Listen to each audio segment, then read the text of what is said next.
اسی لیے وہ اسے صرف اس حد تک خوفزدہ کرنا چاہتا تھا کہ وہ سب کچھ بتا دے، اور اسے معلوم تھا کہ اسے ایک گولی والے حربے کے سامنے انتہائی قوت ارادے کے مالک افراد بھی ٹوٹ جاتے ہیں۔ اسلم تو پھر بھی عام سا نوجوان تھا۔ اب میں صرف 5 تک گنوں گا، اس کے بعد ٹریگر دبا دوں گا۔ یہ تمہاری قسمت کی گولی پہلی بار ہی فائر ہو جائے اور تمہاری کھوپڑی توڑ دے، یا تمہیں دوسرا چانس مل جائے، عمران نے سرد لہجے میں کہا، اور جھک کر ریوالور کی نال اس نے اسلم کی کنپٹی سے لگا دی اور گنتی شروع کر دی۔ اسلم کی حالت لمحہ بلمحہ بد سے بدتر ہوتی جا رہی تھی۔ خوف کی شدت سے اس کا جسم لرزنے لگ گیا تھا، چہرہ بگڑ گیا تھا اور آنکھیں باہر کو بل آئی تھی۔ پھر جیسے ہی عمران 3 تک پہنچا، اس کی قوت ارادی جواب دے گئی۔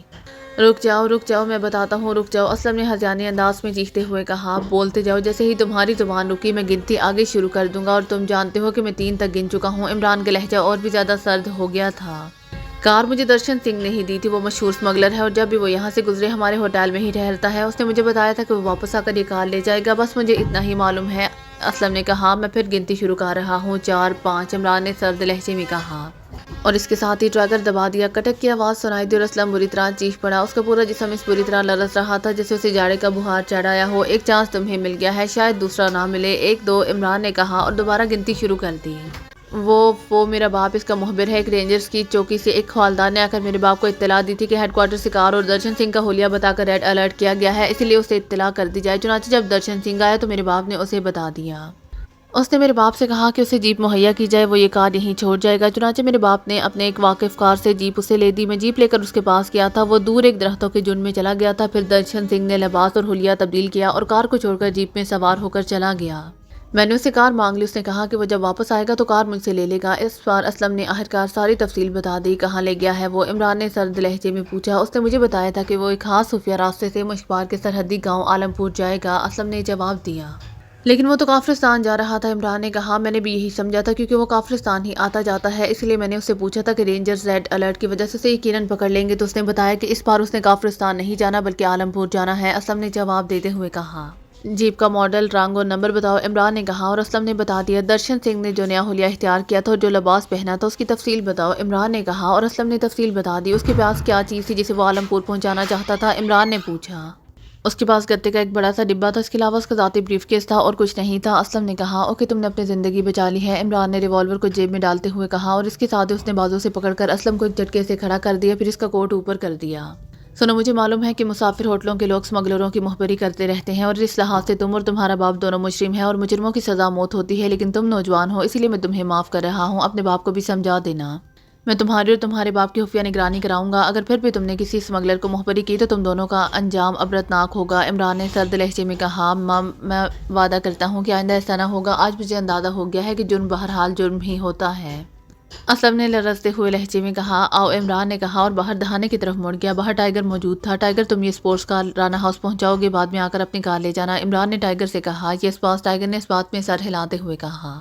ایک فون نمبر لکھ لو اسلم، اگر درشن سنگھ واپس آ جائے تو تم کہیں سے بھی اس فون نمبر پر اطلاع کر دینا، تمہیں بھاری نام مل جائے گا۔ کار کے متعلق تم درشن سنگھ کو کہہ سکتے ہو کہ رینجرز نے کار تم سے چھین لی تھی، عمران نے واپس ہوٹل کی طرف بڑھتے ہوئے کہا۔ جی صاحب، ایسا ہی ہوگا، اسلم نے منمناتے ہوئے کہا، اور عمران نے ٹائیگر سے کہا کہ وہ اس کے فلیٹ کا فون نمبر لکھ کر اسلم کو دے دے، اور پھر وہ آگے بڑھ گیا۔ کافرستان کے پریزیڈنٹ ہاؤس کے خصوصی میٹنگ روم میں اس وقت کرسیوں پر ایک عورت اور 3 مرد بیٹھے ہوئے تھے، جن میں سے ایک سیکرٹ سروس کا چیف شاگل، دوسرا ملٹری انٹیلیجنس کا چیف کرنل داس اور تیسرا کرنل موہن موجود تھا جو بلیک فورس کا چیف تھا، اور چوتھی مادام ریکھا تھی، پاور ایجنسی کی چیف۔ بلیک فورس کا پہلے چیف کرنل فریدی تھا، لیکن کرنل فریدی اپنے اسسٹنٹ کیپٹن حمید کے ساتھ اسلامی سیکیورٹی کا چیف بن کر ڈیپوٹیشن پر چلا گیا تھا۔ یہ ڈیپوٹیشن کافرستان کے صدر کی اجازت سے ہوا تھا، جبکہ وزیر اعظم اس کے خلاف تھے، لیکن صدر کی وجہ سے وہ مجبور ہو گئے تھے۔ لیکن کرنل فریدی اور کیپٹن حمید کے چلے جانے کے بعد وزیر اعظم نے بلیک فورس کا چارج براہ راست سنبھال لیا تھا، اور پھر ملٹری انٹیلیجنس کے سب سے گھاگ ایجنٹ کرنل موہن کو انہوں نے بلیک فورس کا نیا سربراہ مقرر کر دیا تھا۔ کرنل موہن بے حد محتسب آدمی تھا، چنانچہ اس نے بلیک فورس کا چارج سنبھالتے ہی اس میں موجود تمام مسلمان ایجنٹوں کو اس فورس سے شفٹ کر دیا تھا اور صرف ہندوؤں اور سکھوں کو فورس میں رہنے دیا تھا۔ اس طرح کرنل فریدی کی اس بلیک فورس کا تقریباً تمام تارو پور ہی بکھر کر رہ گیا تھا، اور اس لحاظ سے اب یہ بلیک فورس پہلے والی بلیک فورس نہ رہی تھی۔ کرنل موہن نے تو اسے بالکل نئے انداز میں ترتیب دے دیا تھا، اور چونکہ اسے وزیر اعظم کی خصوصی سرپرستی حاصل تھی، اس لیے بلیک فورس ہر کام میں آگے آگے دکھائی دیتی تھی۔ وزیر اعظم سیکرٹ سروس کے چیف شاگل سے ہار کھاتے تھے، اس لیے وہ اہم ترین معاملات میں شاگل کو نظر انداز کرنے کی ہمیشہ کوشش کرتے رہتے تھے، لیکن کافرستان کے صدر چونکہ شاگل کی پشت پر تھے، اسی لیے وزیر اعظم اسے سیکرٹ سروس کی سربراہی سے علیحدہ نہ کر سکتے تھے۔ ملٹری انٹیلیجنس کا پہلا چیف پاور ایجنسی کی چیف مادام ریکھا کا والد تھا، لیکن وہ اب ریٹائرڈ ہو چکا تھا۔ اور اب انٹیلیجنس کا نیا چیف کرنل سکھ داس تھا، جسے عام طور پر کرنل داس کہا جاتا تھا۔ اس وقت وہ سب وزیر اعظم کی اسپیشل کال پر یہاں جمع ہوئے تھے اور انہیں بتایا گیا تھا کہ وزیر اعظم کے ساتھ ساتھ صدر بھی اس میٹنگ میں شامل ہوں گے، اسی لیے وہ اس کے انتظار میں بیٹھے ہوئے تھے۔ اور پھر تھوڑی دیر بعد میٹنگ ہال میں ہلکی سی سیٹی کی آواز سنائی دی۔ اس بات کا کوشچن تھا کہ صدر صاحب ہال میں آ رہے ہیں، چنانچہ وہ چاروں ہی اٹھ کر کھڑے ہو گئے۔ چند لمحوں بعد ایک کونے میں موجود دروازہ کھلا اور پہلے صدر اور ان کے پیچھے وزیر اعظم اندر داخل ہوئے۔ کرنل موہن اور کرنل داس نے فوجی انداز میں سلیوٹ مارا، جبکہ مادام ریکھا اور شاگل دونوں نے مؤدبانہ انداز میں سلام کیا۔ بیٹھو، صدر نے خشک لہجے میں کہا، اور پھر ایک سائیڈ پر رکھی ہوئی دو اونچی پشت کی کرسیوں میں سے ایک پر بیٹھ گئے، جبکہ دوسری کرسی پر وزیر اعظم صاحب بیٹھ گئے۔